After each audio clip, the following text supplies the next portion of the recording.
Hi, welcome back to my channel, How To Chris here. Thanks for joining me. Now today I'm going to share with you another video about roof construction. So when it comes to roof construction, you're going to have your rafters if you have a gable roof and you have a ridge in the middle of your building. Now you can be running into a problem that your ridge, after you did all your measurements and you have your ridge board set in place, and now you go to fit your rafters in, you notice that your ridge board is a little bit higher.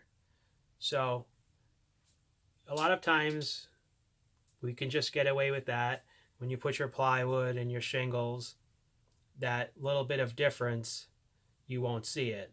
You'll have a ridge board, or your plywood and your shingles will taper and conform and no one will even know. But if you're doing a more finished project, you need to have everything fitting very tightly, precisely, and has to be really a finished product. It's not really just rough framing, it's more of a finished framing. So let me jump right in and show you how this works, and this way it may help you out. So this case here, you have your rafters, you set them in, they fit nicely, the bird's mouth on your end of your building, and you have the height set for your post to support your ridge board while you're installing your rafters. Then you go to put your ridge in, you go to, when you see that your ridge is sticking up, sometimes we actually construct everything and slide our ridge up in place. It's one way of doing it. But if you already constructed your ridge board and it's supported, and you notice that at that height that you figured, it's sticking up higher than your roof, sticking up higher than these rafters. Well, that's because the ridge wasn't tapered. Now again, if you have plywood and shingles and things like that, you'll be able to, in some cases, not all, you can kind of get away with that. You might even be able to leave it back a little bit. You'll have a little bit of a flat spot here, and the shingles, the capping will cover all that up. But if you want it to be really nice, you have to taper your ridge. You have to either taper it, or you can drop your ridge, and then you'll have that flat area here. But if that's not the look you're going for, you want it to be a point, so you have to taper your ridge. And that's what I did here.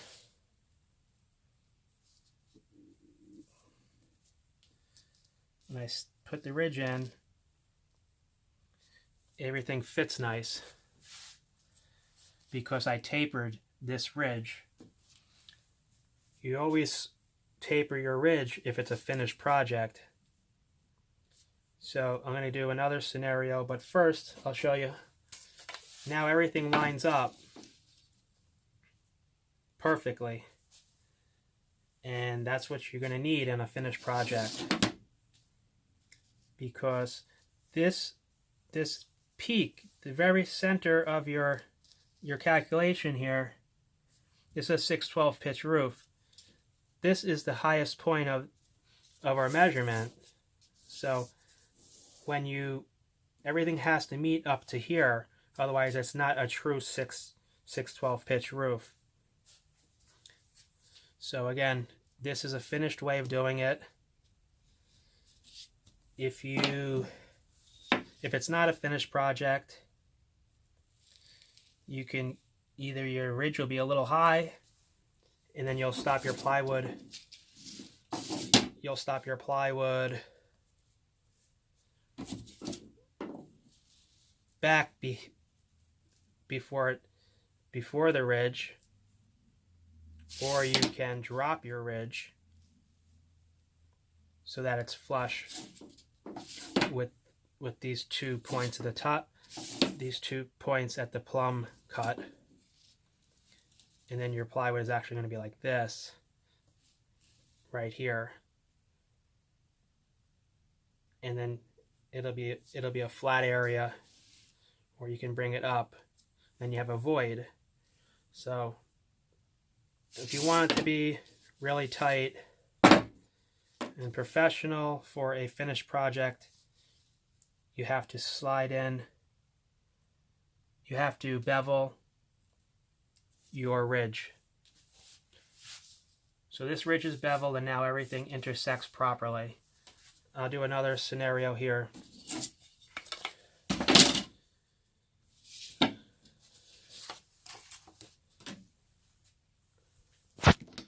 So our next scenario is what we do with these rafters. So we can also put them together this way too, and you can have a gusset in the middle, and I kind of explained that in some previous videos. But I'm going to give you another example. Let's check it out.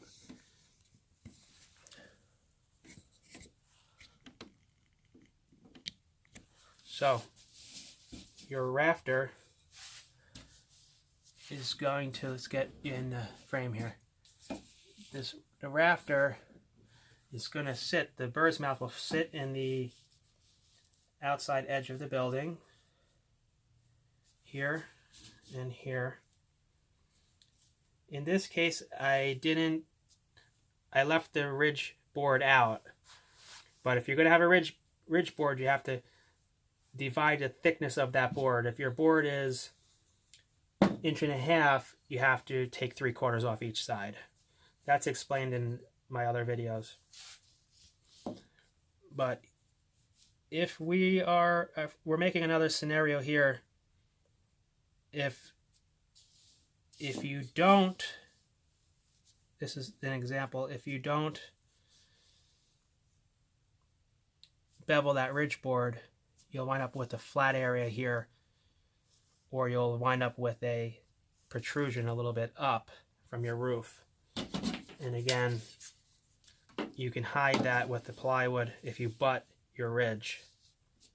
That's what most people are doing. But to reiterate, a finished project, the ridge has to be beveled, and that bevel has to be the same pitch or slope as your roof. This is a 612, so I beveled this ridge 612. And now it fits perfect. So you can see, if I didn't do that, this represents the ridge here. If I didn't do that this is a larger ridge. And let's put that other larger ridge back in, and I'll show you what that would look like. If you set your ridge according to all your measurements, you're going to be high because you didn't taper it. So let's do another mark on here to show you.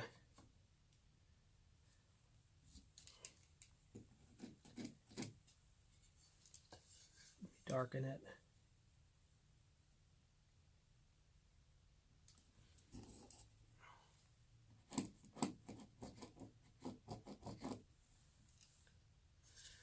Okay, and this side here.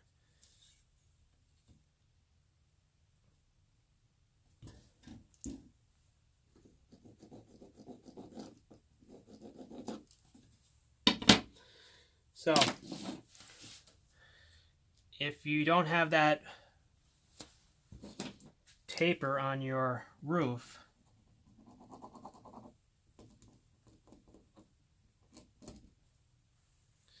you're going to be high. To avoid having to taper the ridge, because it's a lot of work to taper the ridge sometimes, and if you don't need to, why bother? So you can just drop it, and then you're going to have this little flat area which is going to be hidden with your plot, your shingles, your roof vent, and your plywood will help hide some of that too. So you have to decide, do I want it high and butt my plywood, or do I want it low and go over with the plywood, or do I want to bevel